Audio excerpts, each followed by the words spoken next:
Assalamualaikum warahmatullahi wabarakatuh. Nama saya Rika Nabila Suraya dari Prodi PLB dengan NIM 221F10017. Di sini saya akan menjelaskan definisi klasifikasi tentang anak tunadaksa. Definisi anak tunadaksa. Anak tunadaksa sering diartikan sebagai cacat tubuh, kerusakan pada bagian fisik dan kesehatan, dan yang terakhir kelainan anggota tubuh dan gerak sehingga memerlukan kebutuhan khusus. Diperkirakan populasi tunadaksa sekitar 2,5% dari jumlah penduduk zona daksa. Zona daksa merupakan kelainan primer yang biasanya diikuti dengan kelainan lain, yaitu kelainan sekunder seperti tunagrahita, kesulitan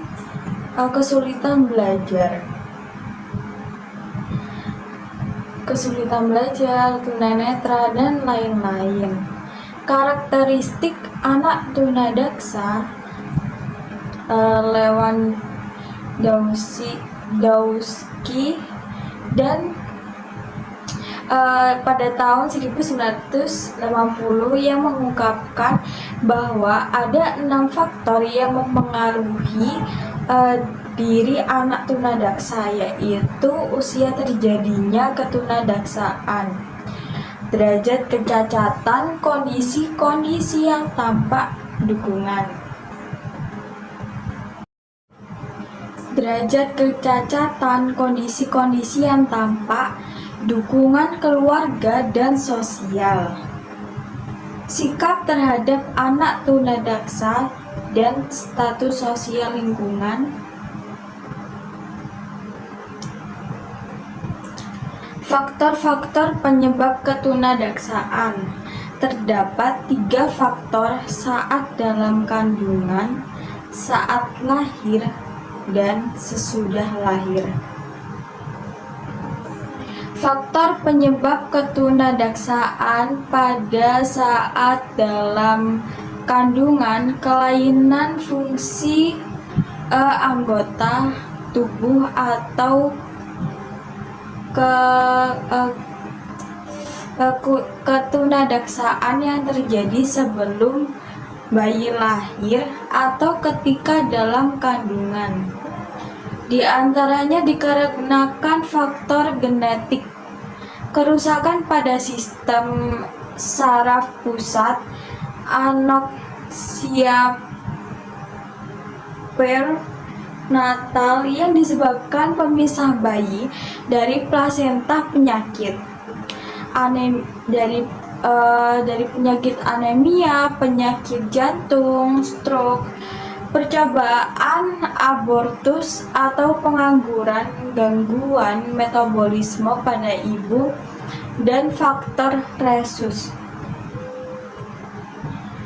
Faktor pada saat kelahiran natal yang pertama, kesulitan saat persalinan karena pinggul ibu yang terlalu kecil dan letak anak yang sungsang. Dan yang kedua, pendarahan pada otak saat kelahiran. Dan yang ketiga, kelahiran prematur. Yang keempat, gangguan pada plasenta yang menyebabkan kurangnya oksigen.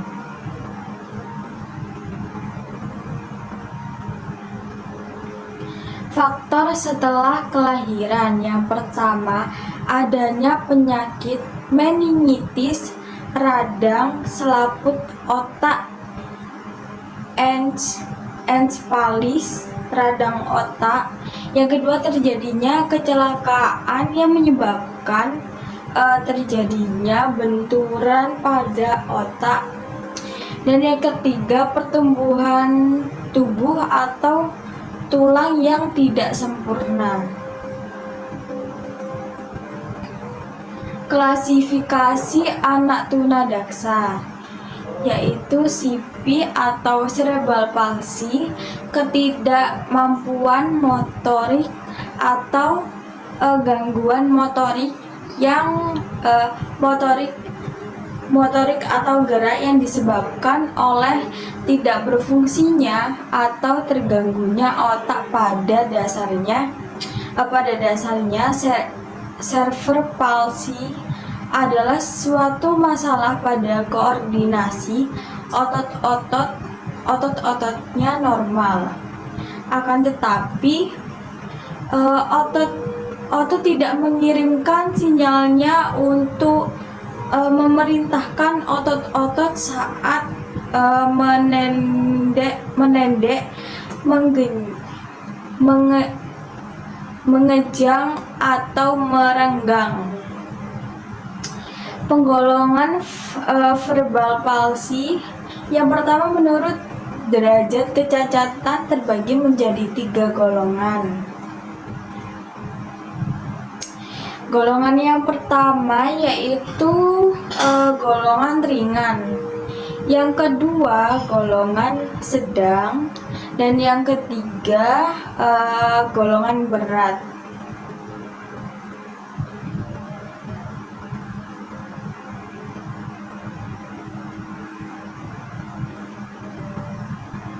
Monoplegia, hemiplegia, paraplegia, diplegia, triplegia, quadriplegia. Yang ketiga berdasarkan fungsi letaknya: motorik, spastik, ateoid, tremor, rigid, ataksia. Klasifikasi anak tunadaksa. Yang pertama, spina bifida, kerusakan atau kelainan pada syaraf tulang belakang. Susunan syaraf yang mengontrol otot dan daya perasa pada bagian tubuh tidak berkembang secara normal. Spinamida yang menyebabkan kelumpuhan pada bagian bawah dari saraf tulang belakang yang rusak atau mengalami kelainan. Muskular distrofi, melemahnya pertumbuhan otot biasanya berlangsung lama yang tidak sedikit memperlemah dan memperkurus otot-otot tubuh. Osteogenesis imperfecta, kondisi tulang yang tidak sempurna, yaitu suatu keadaan karena keturunan yang ditandai dengan tulang-tulang yang mudah patah, pertumbuhan tulang yang normal dan menyerang tulang sehingga patah atau retak, sehingga memerlukan perlindungan head atau trauma ketenaga kerjaan akibat dari kecelakaan Jasmine. Akibatnya bisa terlalu agresif atau acuh tak acuh sama sekali. Biasanya sukar memusatkan perhatian dan sukar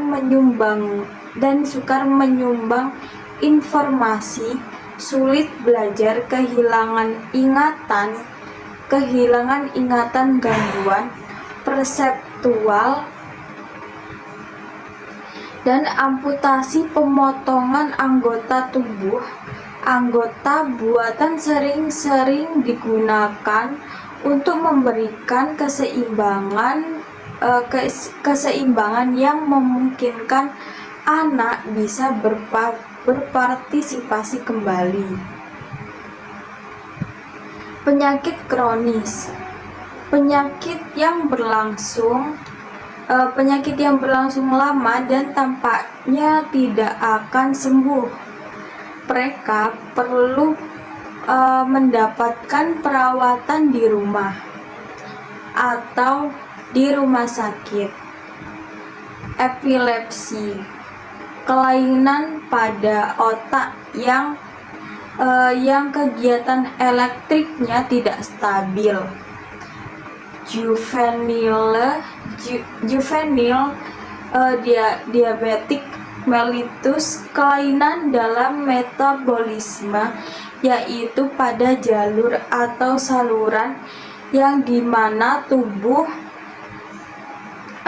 ini melarutkan dan menyerap zat gula dan tepung dalam makanan sehingga tidak bisa memperoleh dan mempertahankan energi dari makanan sehingga anak kurang tenaga. Diabetes, shock perubahan pada anak secara tiba-tiba seperti pingsan, pusing, penglihatan kabur, kelihatan mengantuk, rasa pening, mudah marah, atau tanda-tanda perubahan kepribadian. Hal ini disebabkan oleh kekurangan insulin, hormon yang dihasilkan oleh pankreas dan dibutuhkan untuk metabolisme dan pencernaan. Diabetes, gejala yang tampak adalah rasa lelah, rasa haus, kulit kering, dan panas. Pernafasan dalam nafas terasa bau, rasa bau buah. Yang kedua, kistik fibrosis, suatu penyakit kronis yang sering menyerang pada anak atau usia remaja. Penyakit ini ditandai dengan keluarnya lendir kental yang dihasilkan oleh kelenjar peroxisrin yang dapat menyumbat saluran atau merintangi pada bagian-bagian lain dari sistem pencernaan. Penderita mengalami kesulitan untuk bernafas dan mudah terkena penyakit batuk dan peradangan pada saluran pernafasan penderita.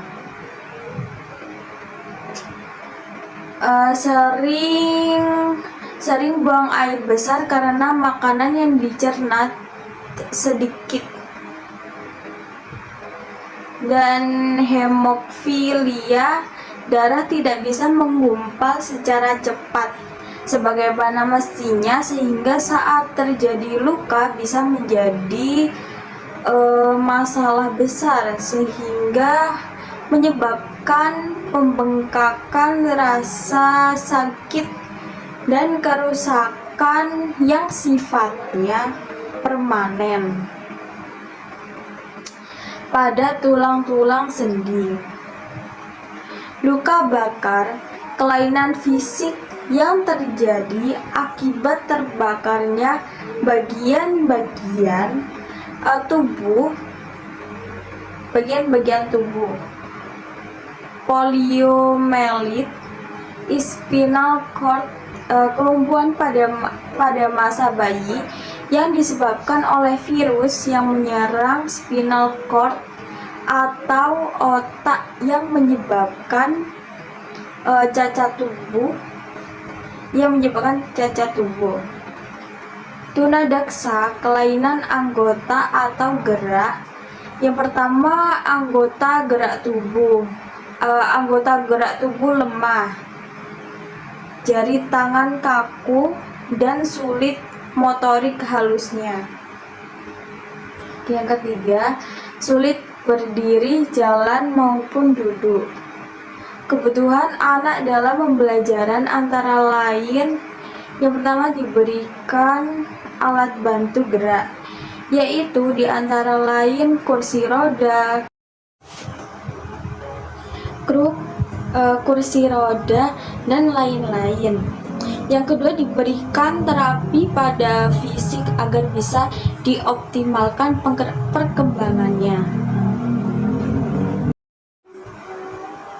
Mendidik anak tunadaksa merupakan tantangan tersendiri bagi tenaga pendidik maupun orang tua. Jika Anda belum tahu apa itu tunadaksa, istilah ini umumnya digunakan untuk orang yang mengalami disabilitas fisik.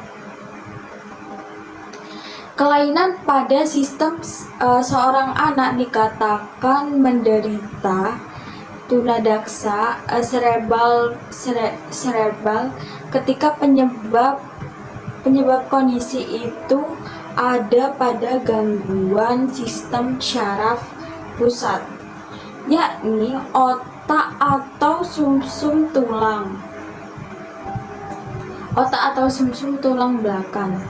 Kerusakan pada sistem syaraf pusat ini mengakibatkan bentuk kelainan yang krusial dan sangat mempengaruhi kehidupan anak secara keseluruhan.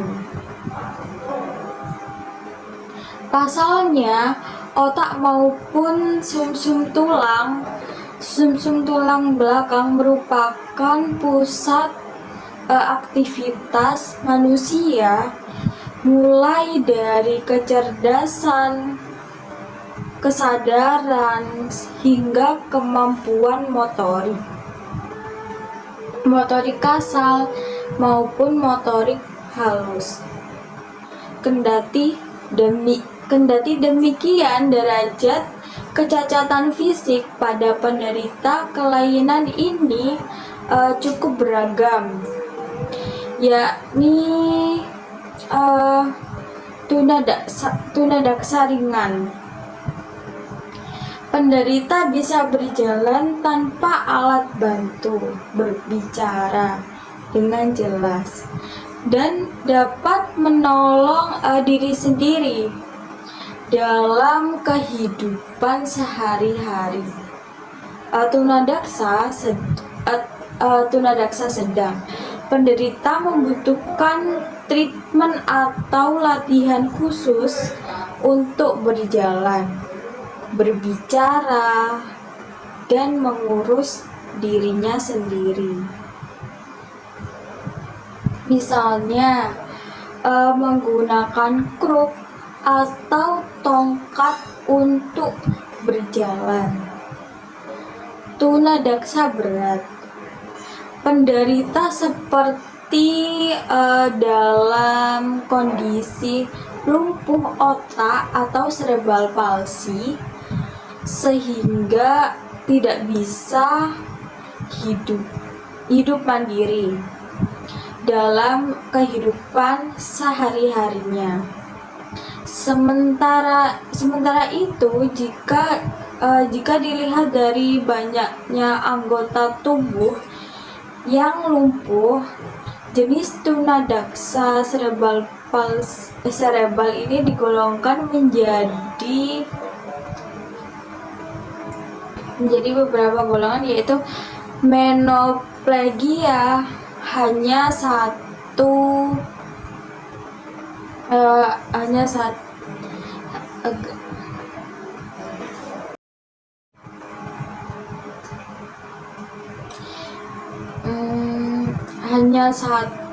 anggota gerak yang lumpuh. Hemiplegia lumpuh pada anggota gerak atas dan bawah di sisi tubuh yang sama. Paraplegia lumpuh pada kedua tungkai kaki. Diplegia kedua tangan atau kedua kaki lumpuh. Triplegia tinggal anggota gerak mengalami kelumpuhan. Quadriplegia kelumpuhan pada seluruh anggota gerak.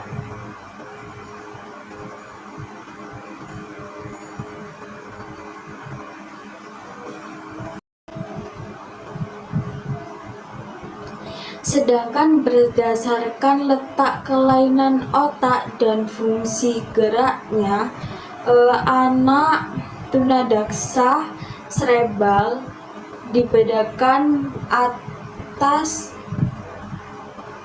spastik, kekakuan pada sebagian atau seluruh otot. Adenoid gerakan terjadi di luar kontrol atau koordinasi gerak.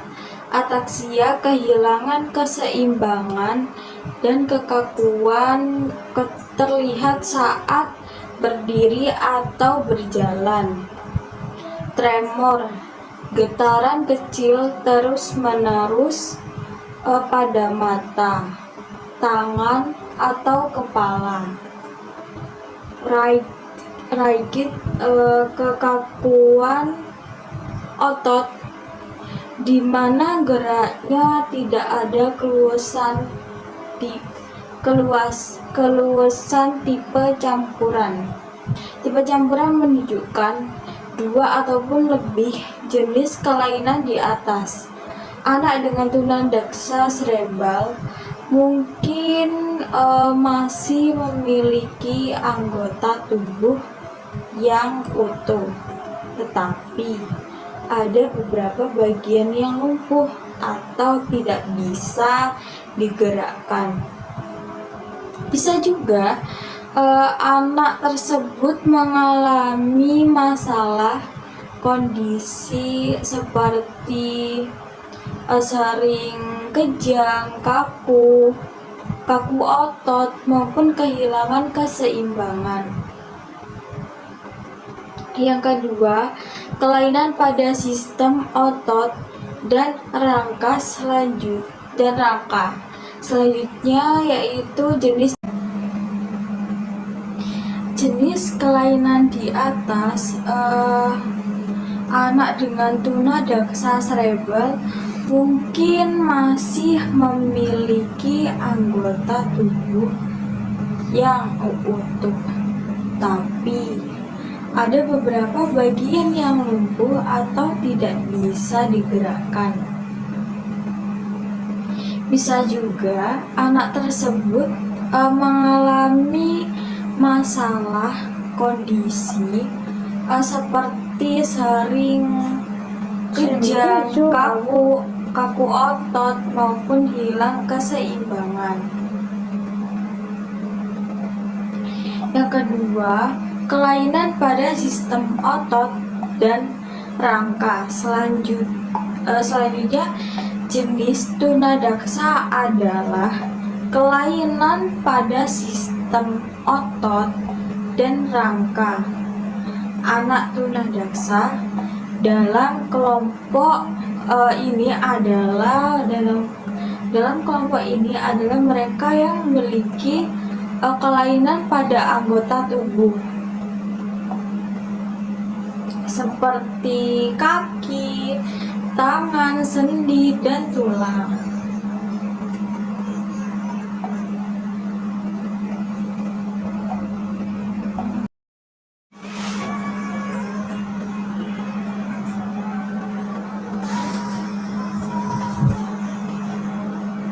Kelainan pada sistem otot dan rangka ini dibagi lagi menjadi dua kelompok besar, yaitu yang pertama poliomyelitis, yaitu kondisi otot otot yang mengecil akibat serangan virus polio sehingga anak menjadi lemah.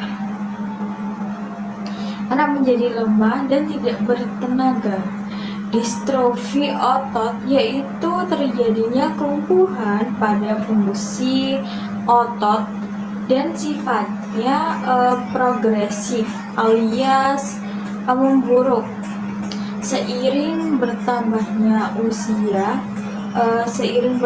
usia anak.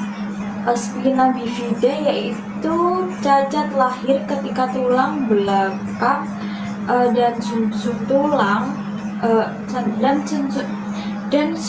tulang belakang tidak terbentuk dengan sempurna. Trauma ketunadaksaan akibat dari kecelakaan atau maladjustment akibatnya bisa terlalu agresif atau acuh tak acuh sama sekali, dan biasanya sukar memusatkan perhatian dan sukar menyimpan informasi, sulit belajar, kehilangan ingatan, gangguan perseptual. Amputasi yaitu pemotongan anggota tubuh, anggota buatan sering-sering digunakan untuk memberikan keseimbangan yang memungkinkan anak bisa berpartisipasi kembali. Penyakit kronis, penyakit yang berlangsung lama dan tampaknya tidak akan sembuh. Mereka perlu mendapatkan perawatan di rumah atau di rumah sakit.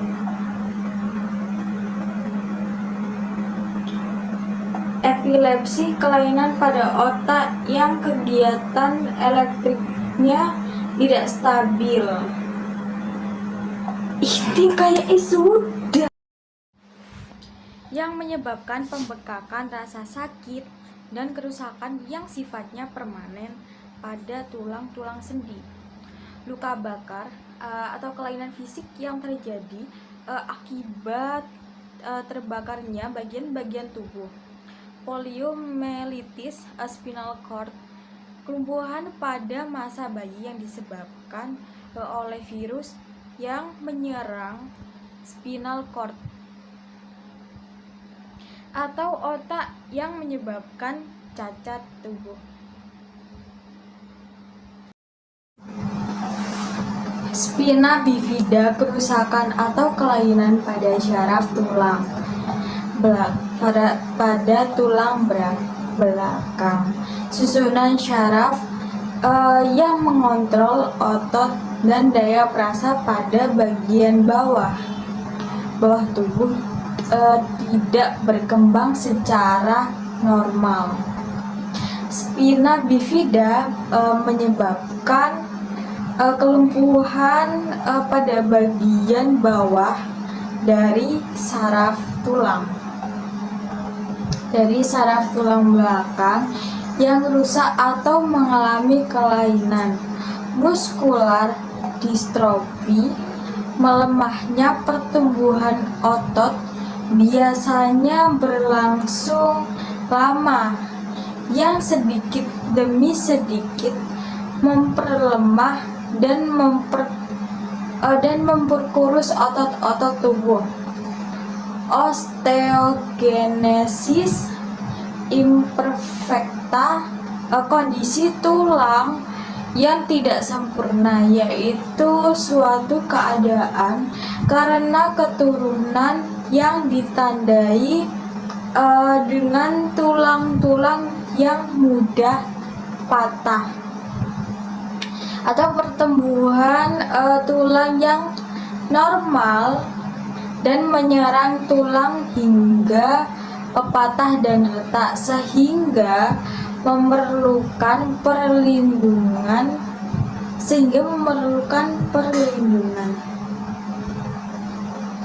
Sekian dari saya, terima kasih. Wassalamualaikum warahmatullahi wabarakatuh. Capek ya kita baca.